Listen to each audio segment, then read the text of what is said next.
કેમ છો દોસ્તો, હું છું પાર્થ દવે અને સિનેમા સાહિત્યમાં તમારું સ્વાગત છે. મારી સાથે છે જાનકી બોડીવાલા અને Treesa on the rocks film તમે અત્યારે થિયેટરમાં જોઈ રહ્યા હશો. ન જોઈ હોય તો જોજો. અને તેમાં ત્રિશાનું જે પાત્ર છે એ જાનકી ભજવે છે. સૌથી પહેલાં તો કેવો અનુભવ રહ્યો આખી ફિલ્મનો, આ કેરેક્ટર, અને તમે બહુ જ હસો છો ફિલ્મમાં, તો એ અનુભવ કેવો રહ્યો? મને બહુ જ મજા આવી એકચ્યુઅલી હસવામાં, કારણ કે રવિ જે હતો એ એટલા ફની જોક્સ ક્રેક કરતો હતો કે મારે એકચ્યુઅલી મહેનત જ નથી કરવી પડતી હસવામાં. એ નેચરલી જ મારું લાફ્ટર એટલું બર્સ્ટ થતું હતું. સો જે તમે થ્રુ આઉટ ધ ફિલ્મ જોઈ શકો છો સેકન્ડ હાફમાં. રાઈટ. તમે વશ કેડી સર સાથે ઘણું અગાઉ કામ કર્યું છે, તો જ્યારે આ કેરેક્ટર અપ્રોચ થયું ત્યારે તમારું શું રિએક્શન હતું, અને પછી તૈયારી આ કેરેક્ટર માટે કંઈ અલગ રહી? મેં જસ્ટ હું એક ફિલ્મનું શૂટિંગ પતાવીને આવી હતી ને આઈ વોઝ વન્ડરિંગ કે યાર હવે કંઈ ગુજરાતી પિક્ચર કરવા મળશે, કે હવે કયો સબ્જેક્ટ ઓડિયન્સ ઈચ્છશે કે હું એમને હવે શું ડિલિવર કરું છું. હું બહુ જ કન્ફ્યુઝ હતી અને કેડી સરનો કોલ આવ્યો કે આપણે એક વાર્તા છે સાંભળતું. તો મેં જ્યારે ત્રિશા સાંભળી ત્યારે મને મારા કેરેક્ટર કરતાં જે વાર્તા, જે ક્વર્કીનેસ હતી ને સબ્જેક્ટની, એ મને બહુ જ ગમી હતી.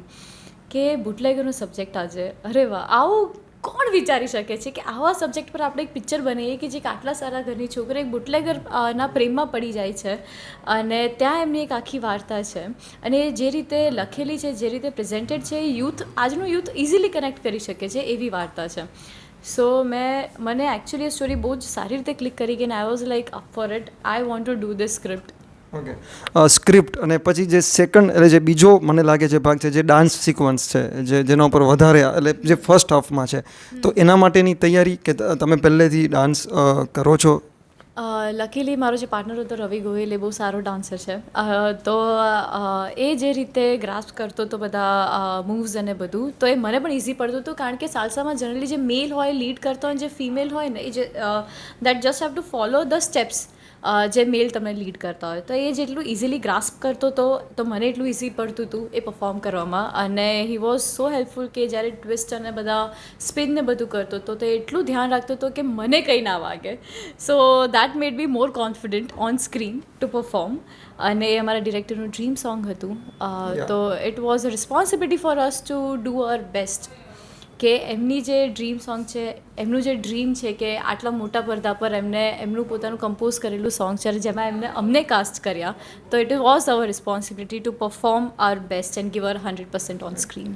કૃષ્ણદેવ યાજ્ઞિકમાં મેં એક વાત માર્ક કરી છે કે દરેક વખતે અલગ જોનર હોય છે. એટલે તમે છેલ્લો દિવસ લઈ લો, નાડી દોષ, એટલે કોમેડી અને ઇમોશનલ બંને, અને આમાં બંને વસ્તુ છે. એટલે પિતા સાથેનો પ્રેમ પણ છે અને પ્રેમી સાથેનો પ્રેમ પણ એક મેચ્યોરલી દર્શાવાયો છે. તો એ કોમેડી તો તમે અગાઉ કરેલી પણ છે, પણ જે લાગણીના જે દ્રશ્યો છે ઇમોશનલ, એમાં તમે કઈ રીતે, જે હિતેન કુમાર સર સાથેના પણ છે અને રવિ સાથેના પણ છે, એ બહુ મેચ્યોર સીન્સ છે જે હિતેન સર સાથેના છે, ને એટલી સુંદર રીતે લખાયેલા છે, કટ ટુ કટ લખાયેલા સીન્સ છે કે જ્યારે એક દીકરી પોતાની જે વ્યથા છે પોતાના ફાધર સાથે શેર કરે છે અને એના પછીનો ત્યારે થોડીક હીટેડ આર્ગ્યુમેન્ટ થઈ જાય, જે નેચરલ છે. આજે કોઈ પણ રિયલ લાઈફમાં જ્યારે કોઈ ફાધર હોય જે આવા ન્યૂઝ પહેલી વાર સાંભળે તો એક હીટેડ આર્ગ્યુમેન્ટ થવાની જ છે.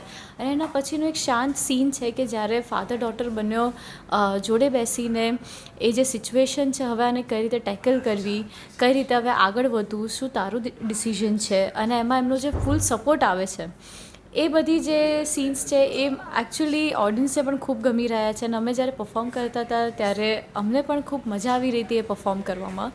તો એ લાગણીઓના જે સીન જે રીતે લખાયા છે, કુડોઝ ટુ અવર રાઇટર.